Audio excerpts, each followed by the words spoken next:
Hi everyone, welcome back to a new video of how to log in. Today in this video, I'm going to show you how you can log into your Garmin Connect account. Watch the video till the end and don't forget to subscribe to our channel. Also press the notification bell icon so that you'll never miss another update from us. To log into your Garmin Connect account, firstly open your Google search. Type in Garmin Connect login and make a search. The search results will be displayed on the screen. Click on the first link displayed on the page. Now, click on the three lines at the top right corner of the screen. On the next page, click on the Sign In button.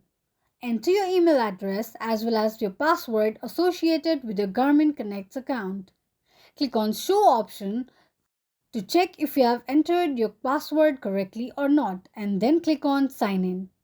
In case if you don't remember your password, tap on Forgot Password.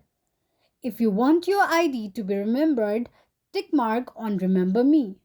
This is how you can log into your Garmin Connect account quickly and easily just in few steps. If you have any thoughts or queries, let us know in the comment section. Thank you so much for watching.